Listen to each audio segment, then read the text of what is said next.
തള്ളേ ഇതാര് ബിലാലോ? കൊച്ചി പഴയ കൊച്ചിയല്ലെന്ന് അറിയാം.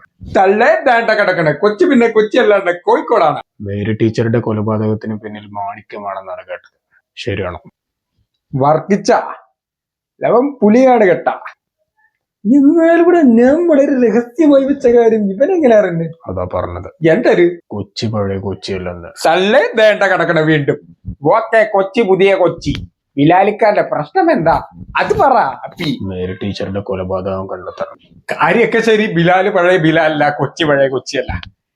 പക്ഷെ മാണിക്കും പഴയതൊക്കെ തന്നെ. കാണിക്കും. എന്നാ കാണ്. ഇതെന്താ? എന്തൊരു പറയാന് ബിലാലിക്ക, ഇന്നലെ ഒരു കൊതുക് അടിച്ചതാ. ഭയങ്കര കൊതുകിന്റെ ശല്യം, ഉറങ്ങാൻ സമ്മതിക്കണില്ലെന്നേ. കൊതുകിനെ കൊല്ലുന്ന ബാറ്റ് ഉണ്ട്, മേടിച്ചാ മതി. ആജാന കൊതുകിന് അതാ ബെസ്റ്റ്. തള്ളേ കൊള്ള. പക്ഷെ ഇവിടങ്ങളിൽ ഈ നൊയ്പ്പാച്ചി കൊതുകുകളാണപ്പാ. അപ്പൊ എന്തൊരു ചെയ്യും? ഒരു കൊതുകുതിരി മേടിച്ച് കത്തിക്കേ. തള്ളേ അതിന് കാശ് വേണ്ടപ്പാ. എന്തൊരു ചെയ്യാനാ? പോത്ത് കച്ചവടം ഇപ്പൊ നല്ല വ്യാപകമായിട്ട് പോണില്ല. ബിലാലിക്ക് ഒരു കാര്യം ചെയ്യും, ഒരു 100 രൂപ കടായിട്ട നമ്മുടെ മേരി ടീച്ചറിന്റെ കിൽതാക്കളെ ഞാൻ ബിലാലിക്കാരുടെ കൺമുന്നിൽ എത്തിക്കും. എന്തരപ്പി? ഉറപ്പാണോ? തള്ളേ ഉറപ്പ്. ഗൂഗിൾ പേ ചെയ്താൽ മതി. തള്ളേ ഗൂഗിൾ പേ? അതെന്തിര്? ഓ ശരിയാണല്ലേ, മാണിക്യം പഴയതാ. ഗൂഗിൾ പേ പോയിട്ട് ഓർക്കൂട്ട് പോലും കണ്ടിട്ടുണ്ടാവില്ല.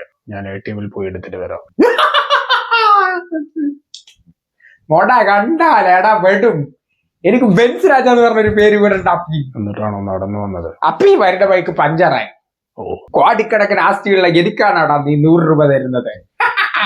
തള്ളേ ഞാൻ നിന്നെ ഒന്ന് പറ്റിച്ചതാണേ. നെയ്യൊക്കെ ട്രൗസർ ഇട്ട് അങ്ങാടിയിൽ ആദ്യ ഭാഗം കണ്ട് നടക്കുന്ന ടൈമിൽ നമ്മൾ സീൻ വിട്ടതാ. ഒരു പാതിരാത്രി എന്റെ തള്ളയെ അന്വേഷിച്ച് ഞാൻ ആ വീട്ടിൽ കയറിച്ചത്. തള്ള എന്നെ വീട്ടിൽ നിന്ന് ഇറക്കി വിട്ടു.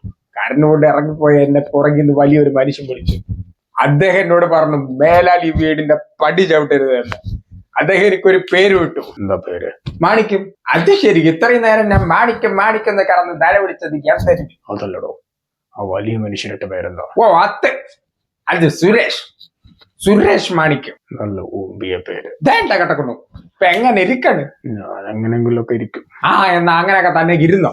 ഞാൻ പോണപ്പി, പോയി 10 പോത്തിന് വിറ്റ് കാശുണ്ടാക്കട്ടെ. ശരി, അപ്പൊ കാണാം. ഓക്കെ സുരേഷ്.